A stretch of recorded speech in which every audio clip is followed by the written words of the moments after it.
G P ester 2017 ನಡೆದಿರುವಂತಹ D ವರ್ಷನಿಗೆ ಸಂಬಂಧಪಟ್ಟಂತಹ ಪತ್ರಿಕೆ 1. ಇಲ್ಲಿ ಸಾಮಾನ್ಯ ಕನ್ನಡ, ಸಾಮಾನ್ಯ ಇಂಗ್ಲೀಷು, ಸಾಮಾನ್ಯ ಜ್ಞಾನ, ಮನೋವಿಜ್ಞಾನ, ಹಾಗೆಯೇ ಮೌಲ್ಯ ಶಿಕ್ಷಣ, ಆರೋಗ್ಯ ಶಿಕ್ಷಣ ಮತ್ತು ಗಣಕಯಂತ್ರ ಅಷ್ಟಕ್ಕೂ ಸಂಬಂಧಪಟ್ಟಂತೆ ನೋಡುತ್ತಾ ಹೋಗೋಣ. 6ರಿಂದ 8ನೇ ತರಗತಿಗೆ ಪದವೀಧರ ಪ್ರಾಥಮಿಕ ಶಾಲಾ ಶಿಕ್ಷಕರಿಗೆ ನಡೆದಿರುವಂತಹ 2017 ಪ್ರಶ್ನೆ ಪತ್ರಿಕೆ. ಇದು ರಿವೈಸ್ಡ್ ಕೀ ಆನ್ಸರ್ಸ್ ಆಗಿರುವಂಥದ್ದು.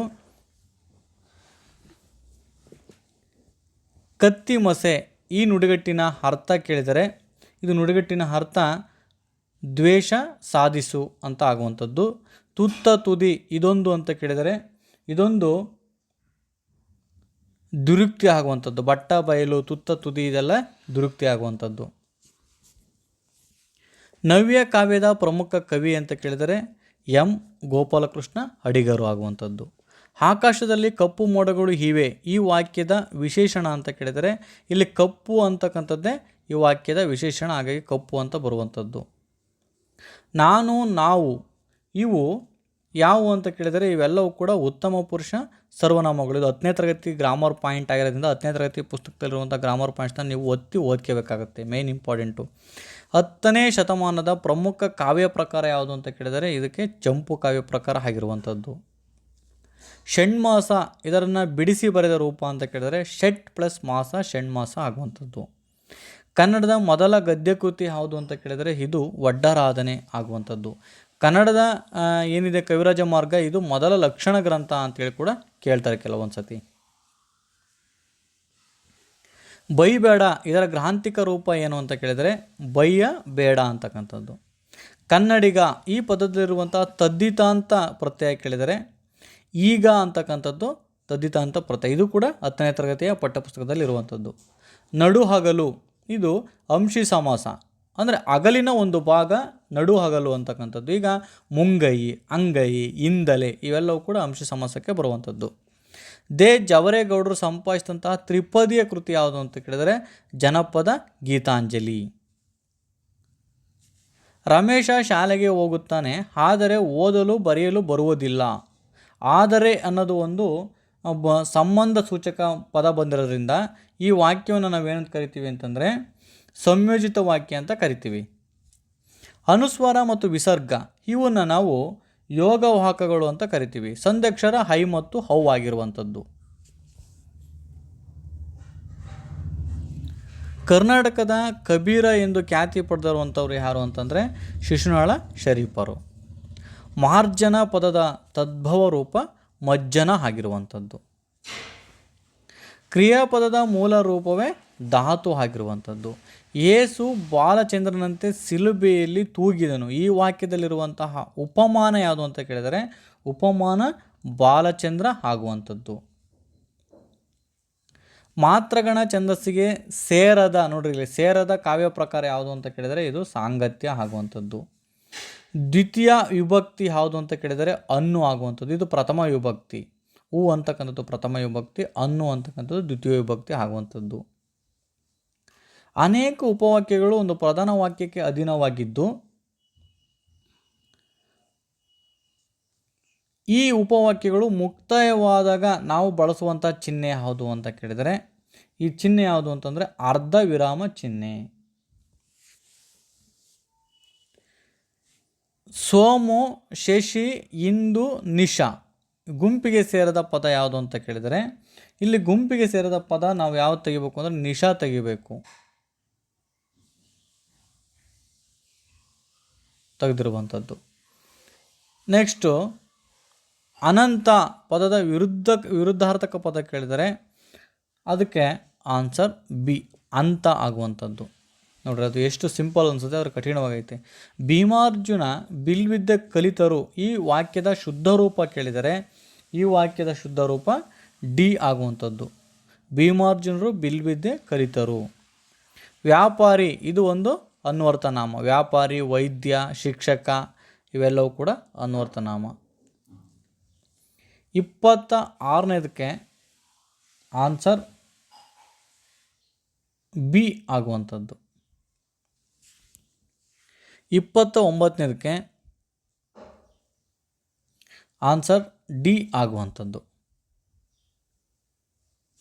27ನೇದಕ್ಕೆ ಆನ್ಸರ್ ಸಿ ಕರೆಕ್ಟ್ ಆಗುವಂಥದ್ದು. 30ನೇದಕ್ಕೆ ಆನ್ಸರ್ ಡಿ ಆಗುವಂಥದ್ದು. 28ನೇದಕ್ಕೆ ಆನ್ಸರ್ ಎ ಆಗುವಂಥದ್ದು. 31ನೇದಕ್ಕೆ ಆನ್ಸರ್ ಎ ಆಗುವಂಥದ್ದು. 32ನೇದಕ್ಕೆ ಆನ್ಸರ್ ಬಿ ಆಗುವಂಥದ್ದು. 35ನೇದಕ್ಕೆ ಆನ್ಸರ್ ಬಿ ಆಗುವಂಥದ್ದು. 36ನೇದಕ್ಕೆ ಆನ್ಸರ್ ಸಿ ಆಗುವಂಥದ್ದು. 33ನೇದಕ್ಕೆ ಆನ್ಸರ್ ಎ ಆಗುವಂಥದ್ದು. 37ನೇದಕ್ಕೆ ಆನ್ಸರ್ ಸಿ ಆಗುವಂಥದ್ದು. 34ನೇದಕ್ಕೆ ಆನ್ಸರ್ ಸಿ ಆಗುವಂಥದ್ದು. ನೆಕ್ಸ್ಟು ಈ ಪ್ಯಾಸೇಜನ್ನು ಓದ್ಕೊಂಡು ಆನ್ಸರ್ಸನ್ನು ಮಾಡುವಂಥದ್ದು. 39ನೇದಕ್ಕೆ ಆನ್ಸರ್ ಡಿ ಆಗುವಂಥದ್ದು. 40ನೇದಕ್ಕೆ ಆನ್ಸರ್ ಡಿ ಆಗುವಂಥದ್ದು. 41ನೇದಕ್ಕೆ ಆನ್ಸರ್ ಡಿ ಆಗುವಂಥದ್ದು. ನೆಕ್ಸ್ಟ್ 38ನೇದಕ್ಕೆ ಆನ್ಸರ್ ಸಿ ಆಗುವಂಥದ್ದು. 42ನೇದಕ್ಕೆ ಆನ್ಸರ್ ಎ ಆಗುವಂಥದ್ದು. 43ನೇದಕ್ಕೆ ಆನ್ಸರ್ ಬಿ ಆಗುವಂಥದ್ದು. 47ನೇದಕ್ಕೆ ಆನ್ಸರ್ ಸಿ ಆಗುವಂಥದ್ದು. 44ನೇದಕ್ಕೆ ಆನ್ಸರ್ ಡಿ ಕರೆಕ್ಟು. 48ನೇದಕ್ಕೆ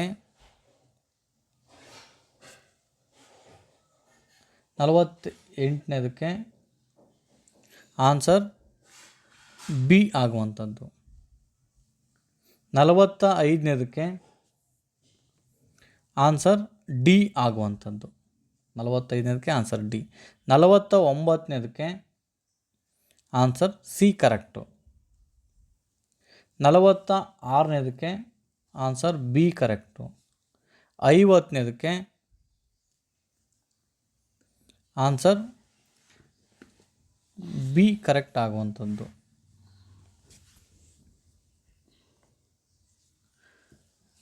1930ರಲ್ಲಿ ಮಹಾತ್ಮ ಗಾಂಧೀಜಿಯವರು ಕಾನೂನು ಭಂಗ ಚಳುವಳಿಯನ್ನು ಪ್ರಾರಂಭಿಸಿದ್ದು ಇಲ್ಲಿಂದ ಅಂತ ಕೇಳಿದ್ದಾರೆ.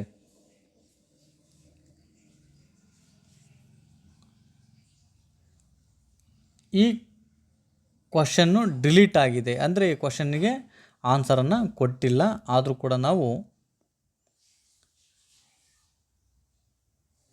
ಇದಕ್ಕೆ ಆನ್ಸರನ್ನು 4 ಬಂದರ್ ಅಂತ ಹಾಕ್ಬೋದು.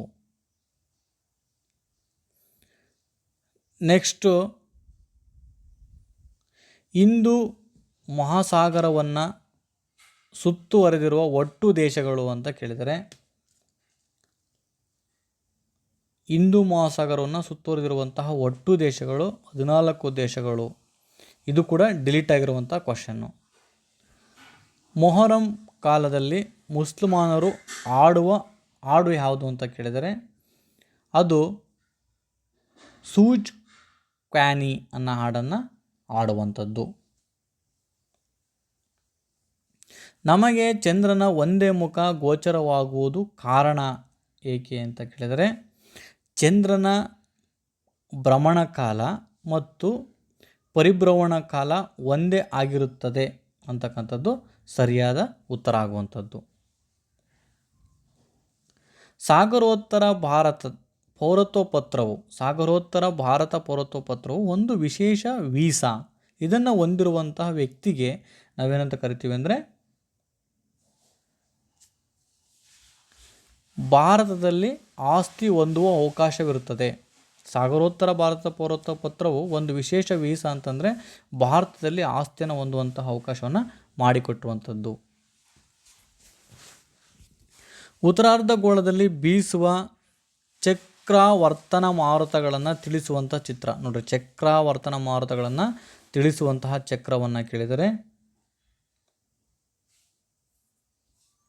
ಇದಕ್ಕೆ ಆನ್ಸರ್ ಸಿ, ಈ ರೀತಿ ಸುತ್ತುವಂಥದ್ದು. ಇದು ಕೂಡ 10ನೇ ತರಗತಿಯಲ್ಲಿ ಇರುವಂತಹ ಸಮಾಜ ವಿಜ್ಞಾನದಲ್ಲಿ ಬಂದಿರುವಂತಹ ಪ್ರಶ್ನೆ. ಇಂಗಾಲದ ಸಾಂದ್ರತೆಗನುಸಾರವಾಗಿ ಏರಿಕೆಯ ಕ್ರಮದಲ್ಲಿ ಕಲ್ಲಿದ್ದಲಿನ ನಮೂನೆಗಳ ಸರಿಯಾದ ಜೋಡಣೆ ಅಂತ ಕೇಳಿದರೆ ಇದು ಕೂಡ ಕ್ವಶನ್ಸ್. ಅಂದರೆ ಈ ಸಾಂದ್ರತೆಗೆ ಅನುಸಾರವಾಗಿ ಏರಿಕೆ ಕ್ರಮದಲ್ಲಿರುವಂಥದ್ದು ಯಾವುದು ಅಂತ ಕೇಳಿದರೆ ಇದಕ್ಕೆ ಆನ್ಸರ್ ಇದು ಡಿಲೀಟ್ ಆಗಿದೆ. ಬಟ್ ನಾವು ಬುಕ್ಕಲ್ಲಿ ನೋಡಿದಾಗ ಲಿಗ್ನೈಟು, ಆಂಥ್ರಸೈಟು, P2 ಬಿಟ್ವೀನ್ಸ್ ಕಲ್ಲಿದ್ದಗಳು ಒಂದು ಕಲ್ಲಿದ್ದಲಿನ ಸಂಬಂಧಪಟ್ಟಂತಹ ಕಲ್ಲಿದ್ದಲಿನ ವಿಧಗಳಾಗಿರ್ತವೆ, ಭೂಮಿಯಲ್ಲಿ ಅಗದಾಗ ಸಿಗುವಂತಹ ವಿಧಗಳು. ಇವುಗಳಲ್ಲಿ ಒಂದು ವಿಘಟನಕಾರಿ ಯಾವುದು ಅಂತ ಕೇಳಿದರೆ ಎ ಆಗುವಂಥದ್ದು. ಅಂದರೆ ಫಂಗಸ್ ಅಂತಕ್ಕಂಥದ್ದು ಒಂದು ವಿಘಟನಕಾರಿ. ಆಯುರ್ವೇದ ಶಾಸ್ತ್ರದ ಪಿತಾಮಹ ಚರಕ ಆಗಿರುವಂಥದ್ದು. ಜೈವಿಕ ವಿದಳನ ಕ್ರಿಯೆ ಪ್ರಾರಂಭಿಸುವುದು ಯಾವುದರಿಂದ ಅಂತ ಕೇಳಿದರೆ ನ್ಯೂಟ್ರಾನ್ನಿಂದ ನಾವು ಜೈವಿಕ ವಿದಳನ ಕ್ರಿಯೆಯನ್ನು ಪ್ರಾರಂಭಿಸ್ಬೋದು. ಸೋಡಾ ಗ್ಲಾಸಿಗೆ ಈ ರಾಸಾಯನಿಕವನ್ನು ಬೆರೆಸಿದಾಗ ಗಾಜಿಗೆ ಹಳದಿ ಬಣ್ಣ ಬರುತ್ತದೆ. ಏನನ್ನು ಹಾಕಿದಾಗ ಅಂತಂದರೆ ಪೆರಿಕ್ ಸಂಯುಕ್ತವನ್ನು ಹಾಕಿದಾಗ ಅದು ಹಳದಿ ಬಣ್ಣಕ್ಕೆ ಬರುವಂಥದ್ದು. ಸೌರಮಂಡಲದಲ್ಲಿನ ಎರಡನೆಯ ದೊಡ್ಡ ಗ್ರಹದ ದ್ರವ್ಯದ ಸಾಂದ್ರತೆ, ಸೌರವ್ಯೂಹದಲ್ಲಿನ ಎರಡನೇ ದೊಡ್ಡ ಗ್ರಹ ಯಾವುದಿದೆ ಅದರ ದ್ರವ್ಯತೆಯ ಸಾಂದ್ರತೆಯನ್ನು ಕೇಳಿದರೆ ಇದು ತುಂಬ ಕಡಿಮೆ ಇರುವಂಥದ್ದು. ನಮ್ಮ ಮೂಳೆಯಲ್ಲಿರುವಂತಹ ಲೋಳಿಯ ಧಾತು ಯಾವುದು ಅಂತ ಕೇಳಿದರೆ ಕ್ಯಾಲ್ಸಿಯಂ. ಬೆಳಕಿನ ಈ ಒಂದು ಗುಣದಿಂದ ಮರೀಚಿಕೆಗಳು ಉಂಟಾಗುತ್ತವೆ. ಸಂಪೂರ್ಣ ಆಂತರಿಕ ಪ್ರತಿಫಲನದಿಂದ ಉಂಟಾಗುವಂಥದ್ದು. ಶಬ್ದದ ವೇಗವು ಗರಿಷ್ಠವಾಗಿರುವುದು ಗಾಜಿನಲ್ಲಿ. ವಿಶ್ವಸಂಸ್ಥೆಯು ಮಾನವ ಹಕ್ಕುಗಳ ಜಾಗತೀಕರಣವನ್ನು ಘೋಷಿಸಿದ್ದು 10 ಡಿಸೆಂಬರ್ 1948. ನೀತಿ ಆಯೋಗವು ಯಾವುದರ ಬದಲಾಗಿ ರಚನೆಗೊಂಡಿದೆ? ಯೋಜನಾ ಆಯೋಗದ ಬದಲಾಗಿ ರಚನೆಗೊಂಡಿರುವಂಥದ್ದು. ಒಂದು ವಸ್ತುವು ನಿಶ್ಚಲ ಸ್ಥಿತಿಯಿಂದ ಪ್ರಾರಂಭಿಸಿ 4 ಮೀಟರ್ ಪರ್ ಸೆಕೆಂಡ್ ವೇಗೋತ್ಕರ್ಷವನ್ನು ಹೊಂದುತ್ತದೆ. ಅರ್ಧ ಮೀಟರ್ ಕ್ರಮಿಸಿದಾಗ ಅದರ ವೇಗ ಎಷ್ಟಾಗುತ್ತೆ ಅಂತ ಕೇಳಿದರೆ 2 ಮೀಟರ್ ಪರ್ ಸೆಕೆಂಡ್ ಆಗುವಂಥದ್ದು. Answer B. ಇವುಗಳಲ್ಲಿ ರಾಸಾಯನಿಕ ಕ್ರಿಯೆ ಯಾವುದು ಅಂತ ಕೇಳಿದರೆ ಕಬ್ಬಿಣ ತುಕ್ಕು ಹಿಡಿಯುವಂಥದ್ದು ರಾಸಾಯನಿಕ ಕ್ರಿಯೆಯಾಗಿ ಬದಲಾವಣೆ ಆಗುವಂಥದ್ದು. ಬಾವಲಿಗಳು ಹಾರಾಡಲು ಬಳಸುವ ಅಂಗ ಯಾವುದು ಅಂತ ಕೇಳಿದರೆ ಇವಕ್ಕೆ ಬಳಸುವಂಥದ್ದು ಪೆಟಾಗಾನಿಯಂ ಅಂತಕ್ಕಂಥ ಬಿ ಆಪ್ಷನಲ್ಲಿರುವಂತಹದ್ದನ್ನು ಅವು ಬಳಸ್ಕೊಳ್ತವೆ. ಸೌರಶಕ್ತಿಯನ್ನು ವಿದ್ಯುತ್ ಶಕ್ತಿಯನ್ನಾಗಿ ಪರಿವರ್ತಿಸುವಂತಹ ತತ್ವ ದ್ಯುತಿವಿದ್ಯುತ್ ಪರಿಣಾಮ. 1857ರ ಮಹಾದಂಗೆಯನ್ನು ಪ್ರಥಮ ಸ್ವಾತಂತ್ರ್ಯ ಸಂಗ್ರಾಮ ಎಂದು ಉಲ್ಲೇಖಿಸಿದವರು ಯಾರು ಅಂತ ಕೇಳಿದರೆ ವಿ ಡಿ ಸಾವರ್ಕರ್. ಇದು 10ನೇ ತರಗತಿಯಲ್ಲಿರುವಂಥದ್ದು. ಭಾರತದ ರಾಷ್ಟ್ರೀಯ ವರಮಾನವನ್ನು ಅಂದಾಜಿಸುವ ಕಾರ್ಯಭಾರವನ್ನು ನಿರ್ವಹಿಸುವುದು ಯಾರು ನಿರ್ವಹಿಸ್ತಾರೆ ಅಂತ ಕೇಳಿದರೆ ಕೇಂದ್ರ ಅಂಕಿ ಅಂಶ ಸಂಸ್ಥೆ ECESO ಅಂತಕ್ಕಂಥದ್ದು ನಿರ್ವಹಿಸುವಂಥದ್ದು. ಒಬ್ಬ ಹೈಕೋರ್ಟ್ ನ್ಯಾಯಾಧೀಶರ ನಿವೃತ್ತಿ ವಯಸ್ಸು ಎಷ್ಟು ಅಂತ ಕೇಳಿದರೆ 62 ವರ್ಷ. ಹೈಕೋರ್ಟು, ಅದೇ ಸುಪ್ರೀಂ ಕೋರ್ಟ್ ಆದರೆ 65 ವರ್ಷ. ಭಾರತದ ಒಕ್ಕೂಟದಲ್ಲಿ ಪ್ರತ್ಯೇಕ ಸಂವಿಧಾನವನ್ನು ಹೊಂದಿರುವಂತಹ ಪ್ರಾಂತ್ಯ, ಭಾರತದ ಒಕ್ಕೂಟದಲ್ಲಿದ್ದು ಪ್ರತ್ಯೇಕ ಸಂವಿಧಾನವನ್ನು ಹೊಂದಿರುವಂತಹ ಪ್ರಾಂತ್ಯ ಯಾವುದು ಅಂತಂದರೆ ಜಮ್ಮು ಕಾಶ್ಮೀರ. ಈ ಕೆಳಗಿನ ಗುಣಲಕ್ಷಣಗಳನ್ನು ಗಮನಿಸಿ ಅಂತ ಹೇಳಿದರೆ ಬರವಣಿಗೆಯಲ್ಲಿ ನಿರ್ದಿಷ್ಟ ದೋಷ, ಓದಲು ಸಮಸ್ಯೆ, ಗಣಿತ ಸಂಕೇತಗಳ ನಡುವೆ ಗೊಂದಲ, ಎಕ್ಸ್, ಚಿಕ್ಕದು ದೊಡ್ಡದು ಏನಿದೆ ಇವು ಚಿಹ್ನೆಗಳು. ಇದು ಕೆಳಗಂಡ ಗುಂಪಿನವರ ಪ್ರಮುಖ ಲಕ್ಷಣ ಅಂತ ಕೇಳಿದರೆ ಕಲಿಕೆಯ ದೋಷವುಳ್ಳವರು, ಪೋಷಕರ ವಿಧ, ಮಗುವಿನ ಜನನ ಅನುಕ್ರಮ, ಸಾಮಾಜಿಕ ಆರ್ಥಿಕ ಸ್ಥಿತಿ, ಕೌಟುಂಬಿಕ ಸಂಬಂಧಗಳು ವ್ಯಕ್ತಿತ್ವ ರೂಪಿಸುವುದರಲ್ಲಿ ಮುಖ್ಯ ಪಾತ್ರವನ್ನು ವಹಿಸುತ್ತವೆ. ಈ ಅಂಶಗಳು ಕೆಳಕಂಡ ವರ್ಗಕ್ಕೆ ಸೇರಿವೆ ಅಂತ ಕೇಳಿದರೆ ಇವು ಪರಿಸರ ಅಂಶಗಳಿಗೆ ಸೇರಿರುವಂಥದ್ದು.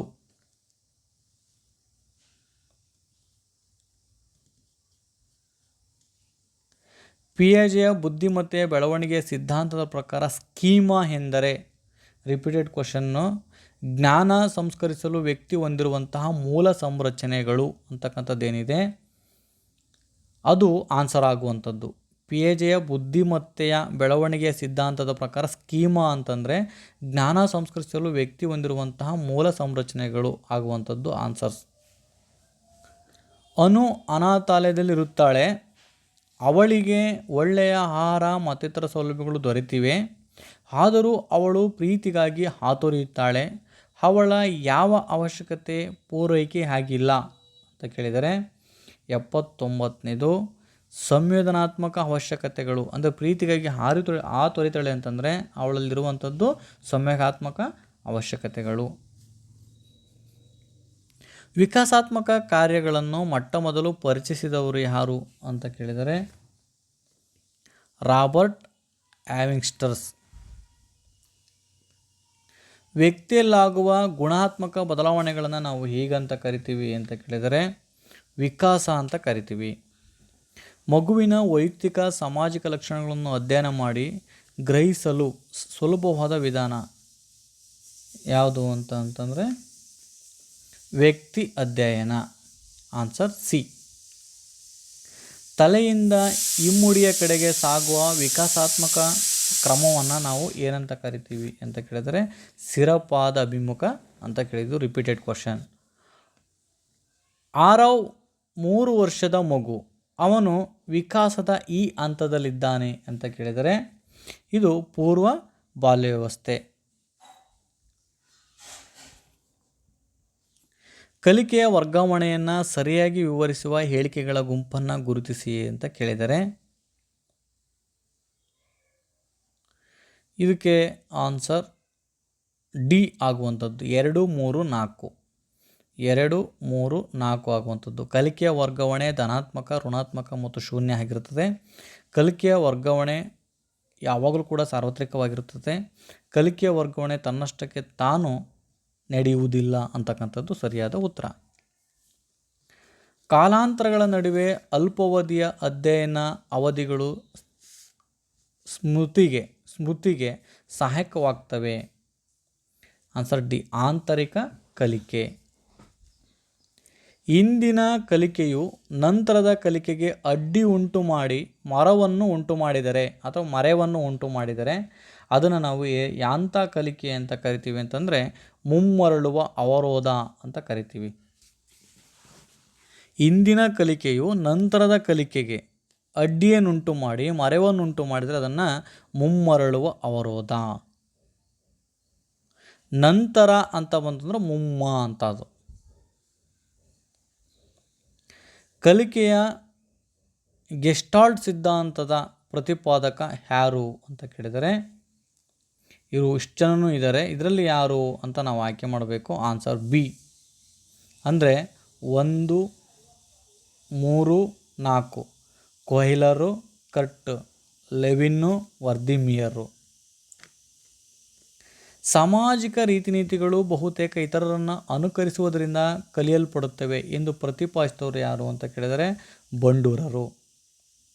ಸ್ಕಿನ್ನರ್ ಅವರ ಪ್ರಕಾರ ಒಂದು ಸನ್ನಿವೇಶದಲ್ಲಿ ಜೀವಿಯು ತೋರುವ ಕ್ರಿಯೆಗಳ ಗುಂಪನ್ನು ನಾವು ಏನಂತ ಕರಿತೀವಿ ಅಂತಂದರೆ ಕ್ರಿಯಾಜನ್ಯ ಅಂತ ಕರಿತೀವಿ.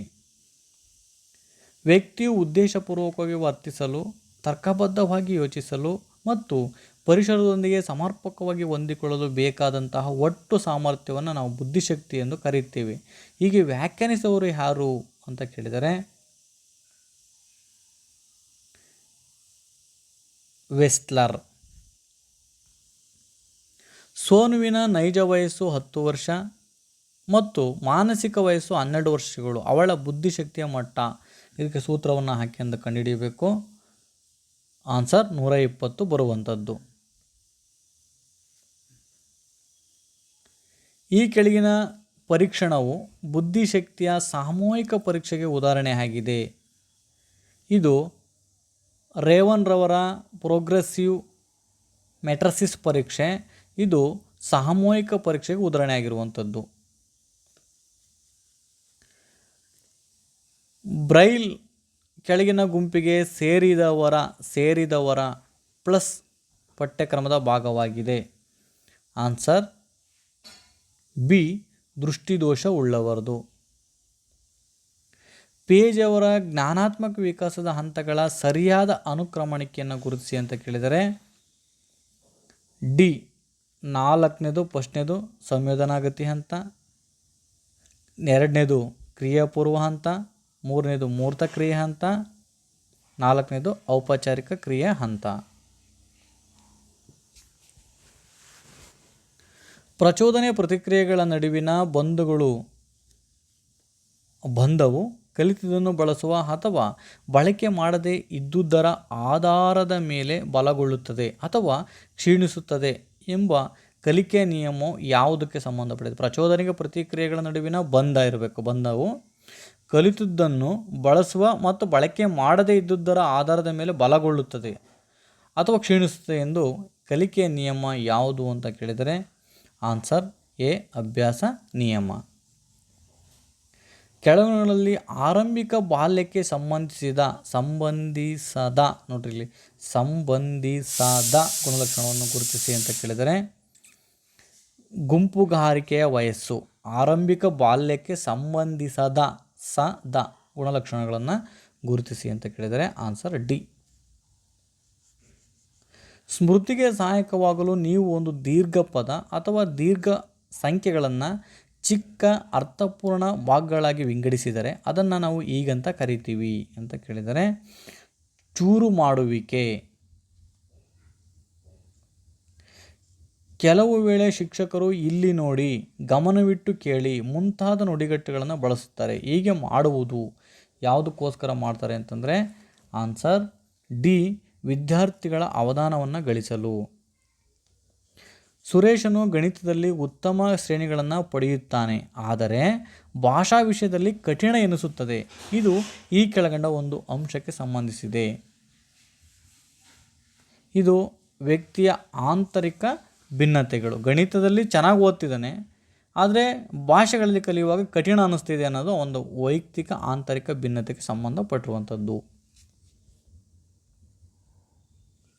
ತರಗತಿಯ ಗಾತ್ರ ಮತ್ತು ತರಗತಿಯ ಸಮಯದ ಪ್ರಮಾಣದ ಇಳಿಕೆಯ ಪರಿಕಲ್ಪನೆ ಎಂದರೆ ಏನು ಅಂತ ಕೇಳಿದರೆ ಅದು ಅಣುಬೋಧನೆ. ತರಗತಿಯ ಗಾತ್ರ, ತರಗತಿಯ ಸಮಯದ ಪ್ರಮಾಣದ ಇಳಿಕೆಯ ಪರಿಕಲ್ಪನೆ. ನೀವು ಇಲ್ಲಿ ಅರ್ಥ ಆಗಲಿಲ್ಲ ಅಂದರೆ ಇಂಗ್ಲೀಷ್ ಒಂದು ಸತಿ ನೀಟಾಗಿ ಓದ್ಕೊಂಡು ಇದನ್ನು ಕ್ವಶನ್ ಮಾಡಬೇಕಾಗತ್ತೆ. ಯಾವುದು ಸ್ಮರಣೆಗೆ ಸಂಬಂಧಿಸಿರುವುದಿಲ್ಲ ಯಾವುದು ಅಂತ ಕೇಳಿದರೆ ಇದು ಮೌಲ್ಯಮಾಪನ ಸ್ಮರಣೆಗೆ ಸಂಬಂಧ ಪಡದೇ ಇರುವಂಥದ್ದು.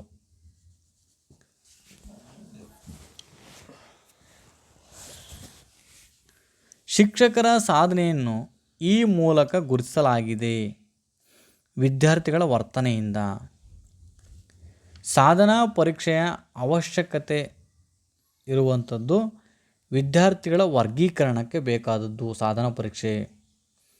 ಈ ಕೆಳಕಂಡ ಯಾವ ಚಟುವಟಿಕೆಯು ಶಾಲೆಯನ್ನು ಸಮುದಾಯದತ್ತ ಕೊಂಡೊಯ್ಯುತ್ತದೆ? ಸಮುದಾಯದ ಸೇವಾ ಅಭಿವೃದ್ಧಿ ಚಟುವಟಿಕೆಗಳು ಏನಿದ್ದಾವೆ ಇವು ನಮ್ಮ ಶಾಲೆಯನ್ನು ಸಮುದಾಯದತ್ತ ಕೊಂಡೊಯ್ಯುವಂಥದ್ದು. ಈ ಕೆಳಕಂಡ ಯಾವುದು ಪ್ರಕ್ಷೇಪಣ ಮಾಧ್ಯಮವಲ್ಲ ಅಂತ ಕೇಳಿದರೆ, ಯಾವುದು ಅಲ್ಲ ಅಂತ ಕೇಳಿದರೆ ಅದು ಬುಲೆಟಿನ್ ಬೋರ್ಡ್ ಅಂತಕ್ಕಂಥದ್ದು ಅಲ್ಲ. ವರ್ತನೆಯಲ್ಲಿ ಬದಲಾವಣೆ ಮತ್ತು ಕೌಶಲ್ಯಗಳ ಅಭಿವೃದ್ಧಿಯು ಈ ಕೆಳಕಂಡ ಬೋಧನೆಯ ಅಂಶವಾಗಿದೆ ಅಂತ ಕೇಳಿದರೆ ತರಬೇತಿ.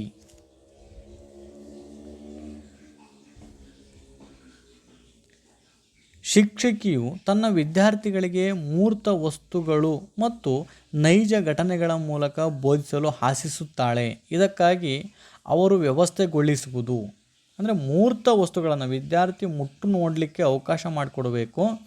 ಅಂಥದ್ದು ಯಾವುದು ಅಂತ ಕೇಳಿದರೆ ಅದೇ ಕ್ಷೇತ್ರ ಭೇಟಿ. ಮೂರ್ತ ವಸ್ತು ಅಂದರೆ ಅದನ್ನು ಮಗು ಮುಟ್ಟಿ ನೋಡಬೇಕು, ನೈಜ ಘಟನೆಗಳನ್ನು ತಿಳ್ಕೊಳ್ಬೇಕು ಅಂದರೆ ಕ್ಷೇತ್ರ ಭೇಟಿಯಿಂದ ಸಾಧ್ಯ. ಯಾವ ಪ್ರಶ್ನಾವಿಧಗಳು ಬಾಯಿಪಾಠವನ್ನು ಪ್ರೋತ್ಸಾಹಿಸುತ್ತದೆ? ಯಾವುದು ಅಂತಂದರೆ ಸಂಕ್ಷಿಪ್ತ ಉತ್ತರ ಮಾದರಿಗಳು. ಪರಿಣಾಮಕಾರಿ ಬೋಧನೆಗೆ ಸಹಕಾರಿ ಆಗುವ ಅಂಶ ಯಾವುದು ಅಂತ ಕೇಳಿದರೆ ವಿದ್ಯಾರ್ಥಿಗಳ ಸಾಮರ್ಥ್ಯವನ್ನು ಅರ್ಥ ಮಾಡಿಕೊಳ್ಳುವಂಥದ್ದು.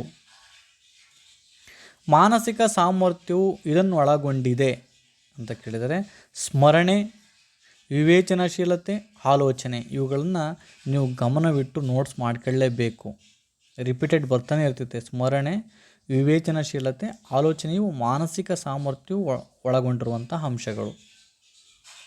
ಕಂಪ್ಯೂಟರ್ ಆಧಾರಿತ ಬೋಧನೆಯು ಆಧಾರಿತ ಬೋಧನಾ ಕಲಿಕೆಗೆ ಸಹಕಾರಿಯಾಗಿದೆ. ಅಂದರೆ ಸುಧಾರಿತ ಬೋಧನಾ ಕಲಿಕೆಗೆ ಸಹಕಾರಿಯಾಗಿರುವಂಥದ್ದು. ಈ ಕೆಳಗಿನಗಳಲ್ಲಿ ಯಾವುದು ಗರಿಷ್ಠ ಕಲಿಕೆಗೆ ಸಹಕಾರಿಯಾಗಿದೆ ಅಂದರೆ ಸಮಸ್ಯೆಗೆ ಪರಿಹಾರವನ್ನು ನೀಡುವಂತಹ ಕಲಿಕೆ ಗರಿಷ್ಠ ಕಲಿಕೆಗೆ ಸಹಕಾರಿಯಾಗಿರುವಂಥದ್ದು. ವರ್ತನೆ ಬದಲಾವಣೆ ಮತ್ತು ಹವ್ಯಾಸಗಳ ಬೆಳವಣಿಗೆಗೆ ಈ ಮೂಲಕ ಸಾಧ್ಯ. ಅವನನ್ನು ಮಗುವಿನಲ್ಲಿ ವರ್ತನೆ ಬದಲಾವಣೆ ಬೇಕು, ಉತ್ತಮ ಹವ್ಯಾಸಗಳನ್ನು ಬಳಸಬೇಕು ಅಂತಂದರೆ ಅದು ಅನುಬಂಧನ ಕಲಿಕೆಯಿಂದ ಸಾಧ್ಯ ಅಂತಕ್ಕಂಥದ್ದು. ರಚನಾತ್ಮಕವಾದದ ಅತ್ಯಂತ ಪ್ರಮುಖ ತತ್ವಗಳಲ್ಲಿ ಒಂದು. ರಚನಾತ್ಮಕವಾದ ಅತ್ಯಂತ ಪ್ರಮುಖ ತತ್ವಗಳಲ್ಲಿ ಒಂದು ಅದು ಆಲೋಚನಾ ಪ್ರವೃತ್ತಿ. ನೇರ ಬೋಧನಾ ವಿಧಾನವು ಇವುಗಳ ನಡುವೆ ಸಂಬಂಧವನ್ನು ಏರ್ಪಡಿಸುವ ಗುರಿಯನ್ನು ಹೊಂದಿದೆ. ಇದು ಆಲೋಚನೆ ಮತ್ತು ಅಭಿವ್ಯಕ್ತಿ. ಬೋಧನೆಯಲ್ಲಿ ಅನುಗಮನ ವಿಧಾನವು ಇದನ್ನು ಒಳಗೊಂಡಿದೆ. ಅನುಗಮನ ವಿಧಾನ ಮೀನ್ಸ್ ಮೂರ್ತದಿಂದ ಅಮೂರ್ತದ ಕಡೆಗೆ, ಅಂದರೆ ಗೊತ್ತಿರುವುದರಿಂದ. ಮೂರ್ತ ಅಂದರೆ ಗೊತ್ತಿರುವಂಥದ್ದು, ಅಂದರೆ ಅವನು ಮುಟ್ಟು ನೋಡುವಂಥದ್ದು, ಆ ವಸ್ತುಗಳ ಜೊತೆ ಆಟ ಆಡಿರುವಂಥದ್ದು, ಅದು ಮೂರ್ತ. ಅಮೂರ್ತ ಅಂದರೆ ಗೊತ್ತಿಲ್ಲದೆ ಇರುವಂಥದ್ದು. Answer A. ಸಂತುಲಿತ ಪಠ್ಯಕ್ರಮವು ಸಮಗ್ರ ಪಠ್ಯಕ್ರಮವೂ ಆಗಿದೆ. ಸಂತುಲಿತ ಮೀನ್ಸ್ ಸಮಗ್ರ ಅಂತಲೇ ಅರ್ಥ ಕೊಡುವಂಥದ್ದು.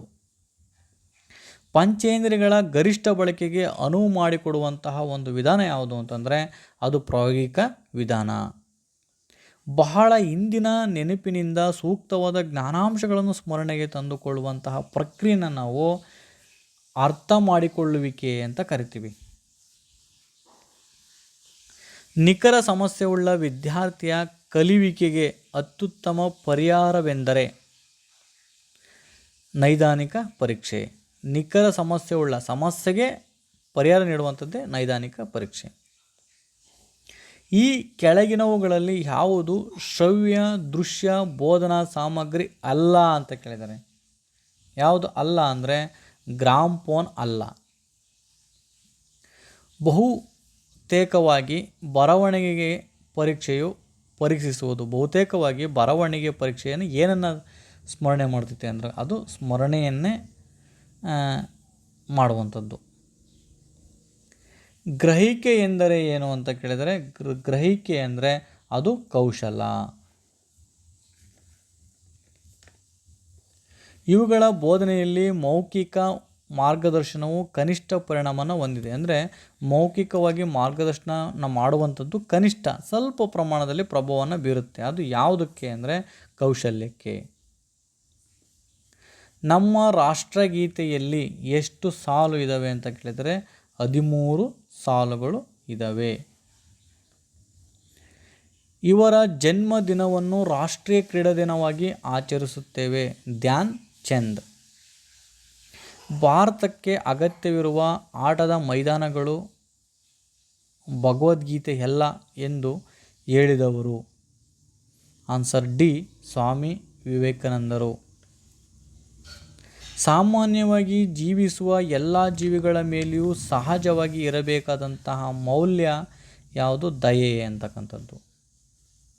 ಅಂತಾರಾಷ್ಟ್ರೀಯ ಯೋಗ ದಿನಾಚರಣೆಯನ್ನು ಆಚರಿಸುವಂತಹ ದಿನ ಕೇಳಿದರೆ ಜೂನ್ 21. ಹಲ್ಲುಗಳ ಸಹಾಯದಿಂದ ಈ ಪ್ರಾಣಾಯಾಮವನ್ನು ಮಾಡುವರು. ಸದಂತದಿಂದ. ಇದು ಧ್ಯಾನ ಮಾಡಲು ಸೂಕ್ತವಾದ ಆಸನವಾಗಿದೆ.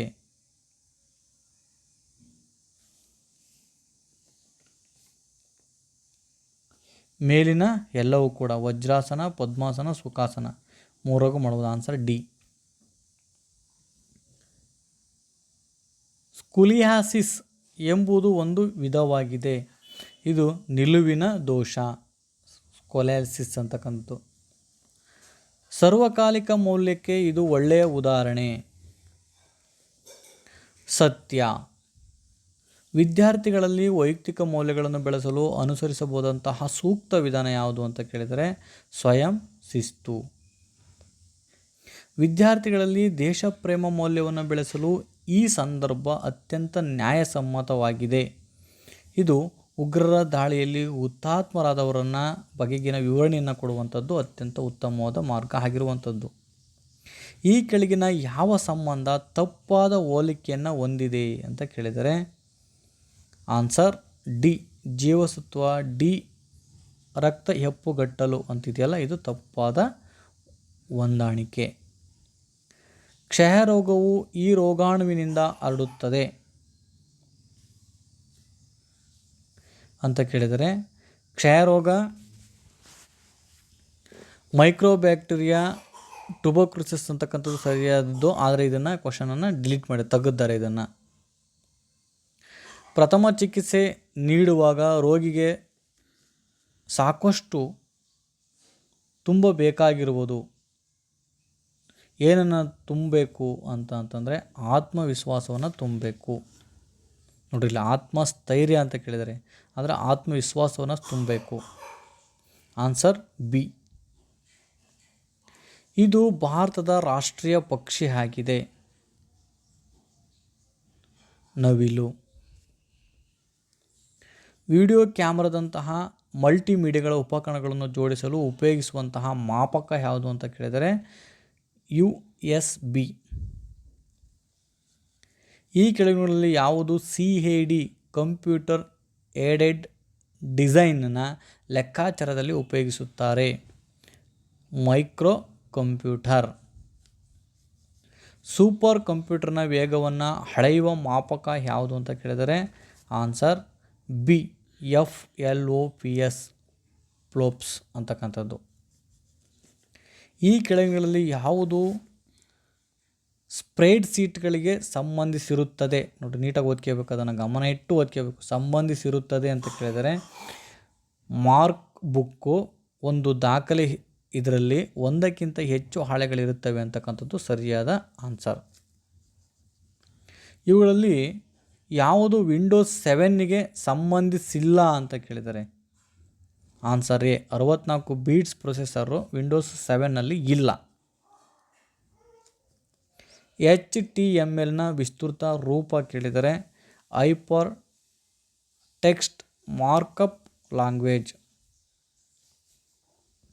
OCRನಲ್ಲಿ ಸಿ ಎಂದರೆ ಏನು ಅಂತ ಕೇಳಿದರೆ ಸಿ ಎಂದರೆ ಕ್ಯಾಲ್ಕುಲೇಟರ್. ಇದರಲ್ಲಿ ಯಾವುದು ಅಂತರ್ಜಾಲದ ವಿಶೇಷತೆ ಅಲ್ಲ? ಯಾವುದು ವಿಶೇಷತೆ ಅಲ್ಲ ಅಂತ ಕೇಳಿದರೆ ಡಿ ಸೈನಿಂಗ್ ಅಂತಕ್ಕಂಥದ್ದು ಅಂತರ್ಜಾಲದ ವಿಶೇಷತೆ ಅಲ್ಲ.